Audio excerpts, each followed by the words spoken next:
नमस्कार दर्शकों, हाजिर मैं आप लोगों के सम्मुख आज एक विषय को लेकर के लग्नेश का द्वादश भावों में फल।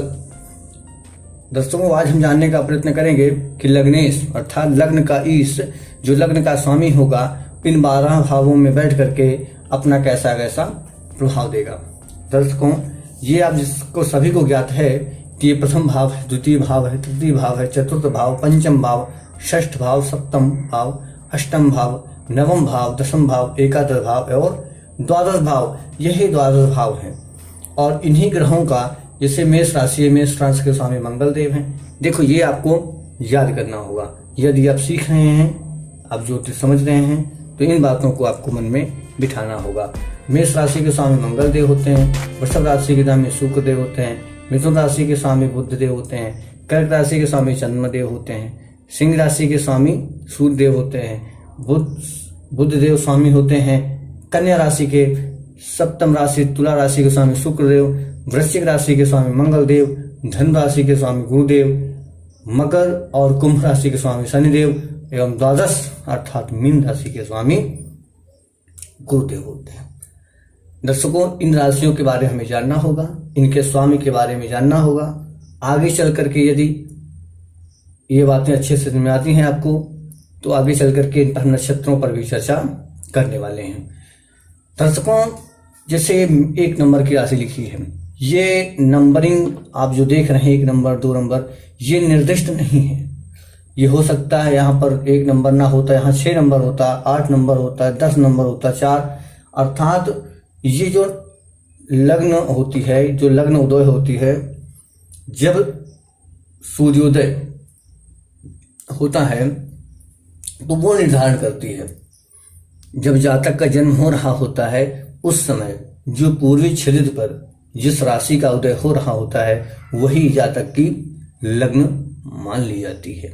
और उसी लग्न के आधार पर तो यदि गोचर में, यदि मान लीजिए कि गोचर में मंगल देव कर्क राशि में गोचर कर रहे हैं, तो यदि जातक की उस समय की जन्म कुंडली बनाई जाएगी तो लग्न कोई सी भी हो, मान लीजिए मेष लग्न ही थी लेकिन मंगल देव कर्क राशि में थे, तो यहाँ पर 1 नंबर लिखा लेकिन मंगल देव यहाँ पर आ गए, तो यहाँ पर होगा लग्नेश अपने से चौथे गोचर कर रहे हैं।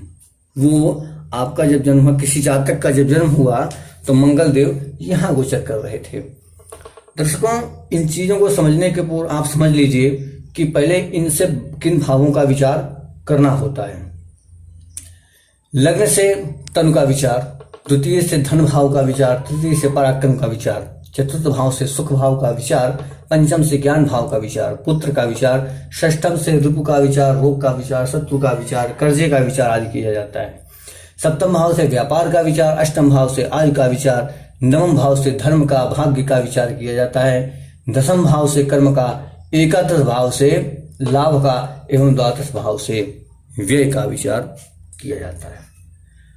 दर्शकों, अब जैसे आपने जाना कि किन किन भावों से किन का विचार किया जाता है। यदि लग्नेश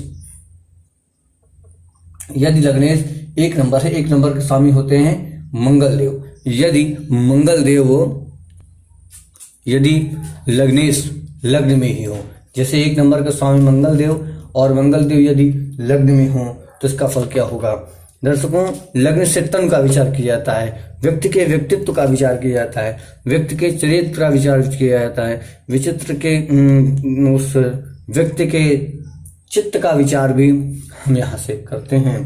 तो यदि लग्नेश लग्न में ही होगा तो मनुष्य शरीर से सुखी, लग्नेश लग्न में होगा तो शरीर से सुखी, शुभ कार्यों में श्रम करने वाला, स्वाभिमानी, चंचल स्थिर वाला एवं अपने मन की करने वाला या इच्छा शक्ति से मजबूत होता है। यदि यही लग्नेश इसके स्वामी होते हैं मंगल देव, अगर ये यहाँ पर ना होते, अगर ये मंगल देव यहाँ पर होंगे तो अब क्या होगा। अब यदि लग्नेश द्वितीय भाव में आ गए, जिसका फल दर्शकों क्या होगा। यदि लग्नेश द्वितीय भाव में आते हैं तो ये धन का भाव है, तो जहाँ तक ये मुख का भी भाव है, तो जहाँ तक कहीं ना कहीं धनवान, लग्नेश धन भाव में गया तो जहाँ तक धनवान लाभ पाने वाला, विद्वान, गुणी और सुखी होता है। अर्थात उसके पास धन, सुख, समृद्धि आदि प्रचुर मात्रा में उपलब्ध होती है। अगर अब लग्नेश तृतीय स्थान पर आ जाएं, मान लीजिए मंगल देव यदि आपकी जन्म कुंडली में यहाँ पर हैं तो इसका क्या फल होगा। तो दर्शकों, यदि मंगल देव यहाँ पर हैं तो लग्नेश 1, 2, 3 अपने से तीसरे आया, तीसरे भाव से पराक्रम का विचार किया जाता है। तो जब पराक्रम का विचार किया जाएगा तो जातक पराक्रमी होगा। तो यदि लग्नेश तृतीय भाव में आए तो जातक पराक्रमी, सब संपत्तियों से युक्त, अर्थात वो अपने परिश्रम के बल पर अपने भाग्य को बनाने वाला, परिश्रम के माध्यम से अपने भाग्य को बनाने वाला, सुखी, संपन्न एवं सुचित्त वाला होता है, बुद्धिमान होता है। यदि यही मंगल देव चतुर्थ भाव में हों तो इस पर क्या विचार होगा।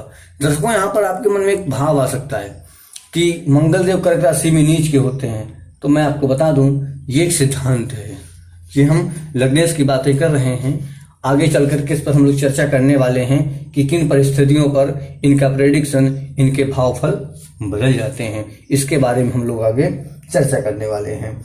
अगर लग्नेश चतुर्थ में हो तो माता पिता के सुख से युक्त, माता पिता के सुख से युक्त, सदैव समस्त सुखों को भोगने वाला, क्योंकि भूमि, भवन, जायदाद, सुख, संपत्ति का विचार हम लोग चतुर्थ भाव से करते हैं। तो यदि लग्नेश चतुर्थ भाव में होगा तो सुख संपत्ति से युक्त एवं सुखी होगा।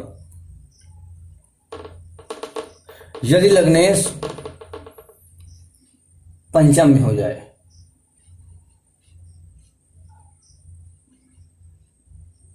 तो दर्शकों इसका क्या फल होगा।